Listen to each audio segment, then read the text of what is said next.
बागी तेवर दिखाकर कैप्टन को हटाने की मांग उठाने वाले विधायकों के प्रतिनिधि मंडल ने बुधवार को देहरादून में पंजाब कांग्रेस प्रभारी हरीश रावत से मुलाकात कर अपनी बात रखी।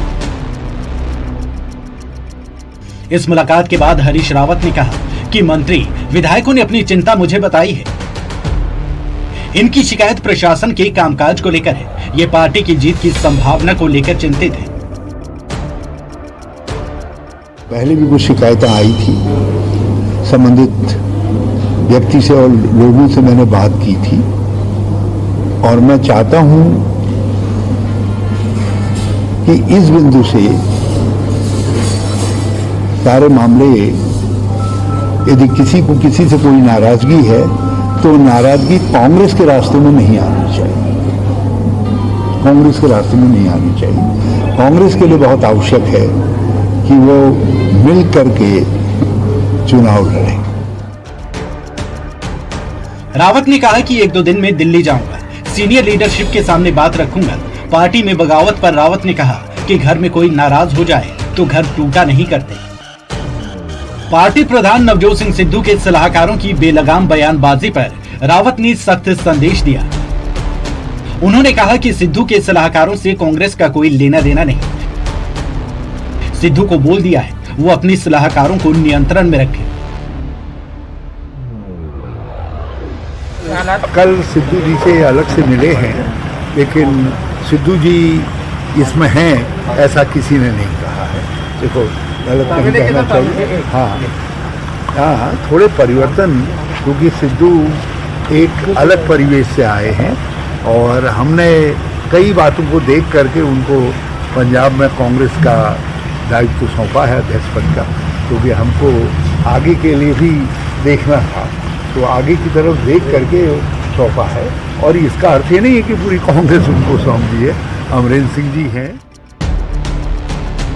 इस बैठक से एक बात तो साफ है कि सिद्धू को कड़ा संदेश दिया गया है कि अनुशासनहीनता नहीं चलेगी। जिस तरीके से सिद्धू के सलाहकार पिछले कई दिनों से विवादित बयानों को लेकर सुर्खियों में है, उसके लिए सिद्धू को साफ बोल दिया गया है कि इन पर लगाम लगाएं। पर सवाल अभी बाकी है, क्या इस बैठक के बागियों की शिकायत दूर हो जाएगी? क्या उनकी नाराजगी प्रशासनिक कामकाज को लेकर ही थी? कैप्टन को कुर्सी से हटाने की उनकी मांग का क्या, या फिर ये सभी अभी दिल्ली दरबार का दरवाजा खटखटाएंगे? पंकज कपाही, न्यूज़ 18 पंजाब। और ये बात ही पंजाब सियासत में मचे घमासान की बात हरियाणा की करते हैं, जहां पर चंडीगढ़ में पूर्व सीएम भूपेंद्र सिंह हुड्डा की लंच डिप्लोमेसी देखी गई है। हुड्डा ने सभी विधायकों और सांसदों को लंच पर बुलाया। पूर्व विधायकों और पूर्व सांसदों को भी लंच पर बुलाया गया। हुड्डा और कुमारी सैलजा भी यहां पर दिखाई दी है। और इसके साथ ही आपको बता दें कि हुड्डा और कुमारी सैलजा के बीच वर्चस्व की लड़ाई भी चल रही है। और इसके बावजूद इस तरीके की तस्वीरें सामने आना कहीं ना कहीं ये संदेश देना है इस वक्त कि हरियाणा कांग्रेस एक साथ है। आपको बता दें कि हरियाणा कांग्रेस में भी अक्सर बगावत के सुर या फिर आप देख सकते हैं कि वर्चस्व की लड़ाई की तस्वीरें अक्सर सामने आती है। और कुमारी सैलजा और पूर्व सीएम भूपेंद्र सिंह हुड्डा के बीच भी कई बार वर्चस्व की जंग देखी गई है। लेकिन अब पूर्व सीएम भूपेंद्र सिंह हुड्डा की लंच डिप्लोमेसी भी देखी गई है, जहां पर कुमारी सैलजा भी नजर आई, पूर्व सीएम भूपेंद्र सिंह हुड्डा भी नजर आए, कई सांसद, पूर्व सांसद भी यहां पर मौजूद थे, सांसद भी यहां पर नजर आए, कई कांग्रेस के नेता यहां पर नजर आए। तो कहीं ना कहीं यहां पर यह संदेश देने की कोशिश की गई है कि हरियाणा कांग्रेस अभी फिलहाल एक साथ है।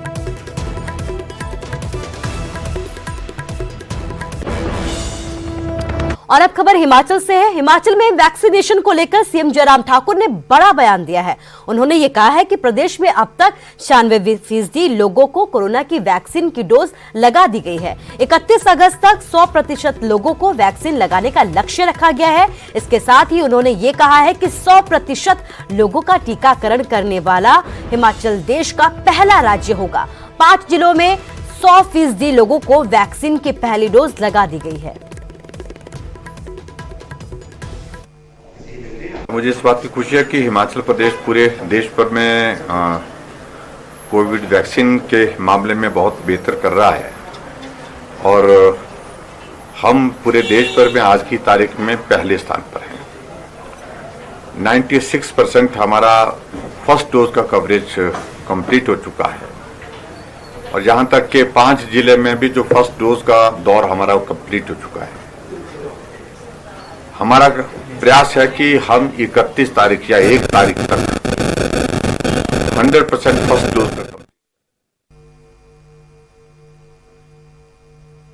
और हिमाचल में सेब का सीजन जोरों पर है, लेकिन बगावत और बागवान यहां पर उचित दाम देते हुए नहीं मिल रहे हैं, परेशान नजर आ रहे हैं। इसके मुद्दे पर कांग्रेस ने सरकार को जमकर घेरा है। मंगलवार को कांग्रेस के प्रदेश अध्यक्ष कुलदीप राठौर सेब के गिरते दामों पर भड़क गए। कांग्रेस प्रदेशाध्यक्ष बागवानी मंत्री महेंद्र सिंह ठाकुर पर इतना भड़के कि उन्होंने उन्हें नालायक तक कह डाला और उन्हें पद से हटाने की मांग की है। उन्होंने कहा कि बागवानी मंत्री चुनावों को लेकर लगातार दौरा कर रहे हैं, लेकिन बागवानों से मिलने का उनके पास वक्त नहीं है और न ही उनकी वो सुध लेते हैं। राठौर ने कहा कि सरकार की मिलीभगत से सेब के दाम गिराए गए हैं। उन्होंने ये भी कहा कि आज एक पेटी की लागत 450 से 500 रुपए के बीच में पड़ रही है, जबकि वो मार्केट में 600 रुपए के आसपास बेची जा रही है।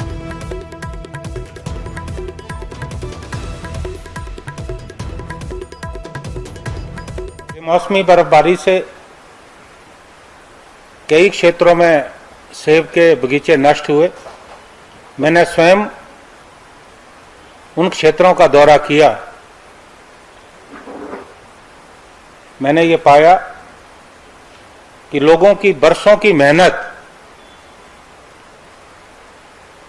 खत्म होकर रह गई। मैं स्वयं मुख्यमंत्री जी से मिला, मैंने गुहार लगाई,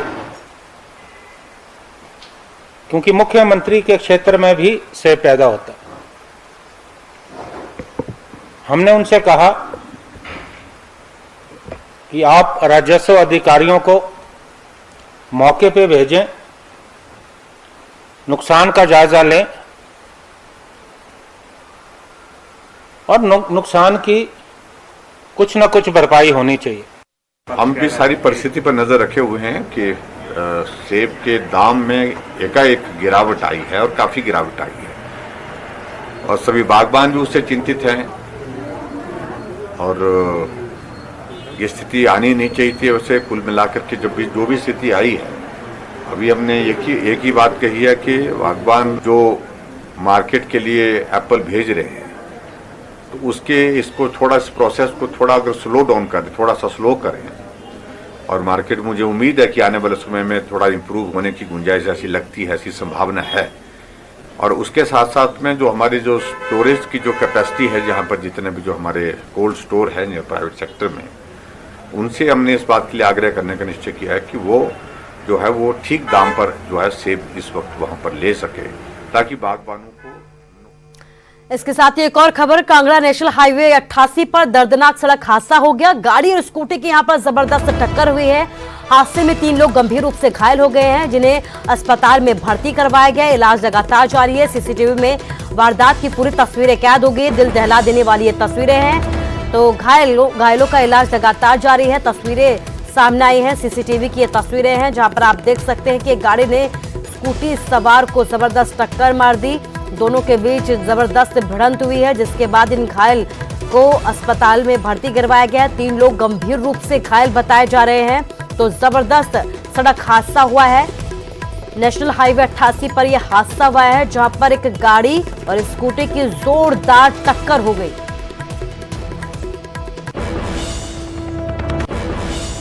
और सरकाघाट के राहुल बराड़ी अपने घर पहुंचे हैं। मां ने तिलक लगाकर अपने बेटे का स्वागत किया। पत्नी और बेटी ने भी यहां पर केक काटकर उनके घर लौटने की खुशी मनाई है। अफगानिस्तान से घर पहुंचने पर राहुल ने भी यहां पर खुशी जाहिर की है और ये भी कहा है कि अब कभी भी विदेश नहीं जाऊंगा।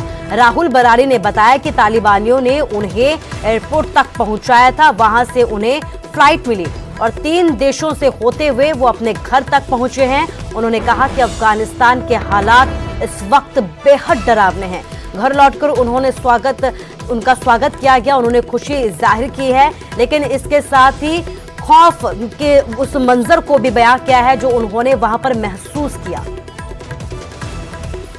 मैं इंडियन गवर्नमेंट अपनी कंपनी का शुक्रिया करना चाहूँगा, जिन्होंने हमारी हेल्प की और हमें एयर लिफ्ट करके हमें सेफ लोकेशन पहुँचाया।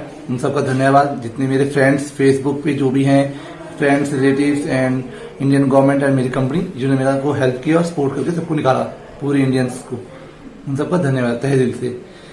जो आप पूछना चाहते हैं कि क्या सिचुएशन थी वहाँ की सिचुएशन ऐसी है कि आप कुछ नहीं बोल सकते, क्योंकि सबके पास हथियार है, घर घर में हथियार है, एम्यूनिशन है, आप किसी को नहीं रोक सकते।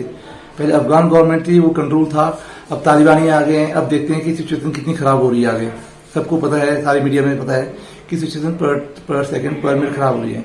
और सब लोग वहां से, जो लोकल लोग हैं, वो सब लोग वहां से भागना चाहते हैं कि उनको 20 साल पहले की जो तालिबानी की जो शासन था, उनकी दहशत थी,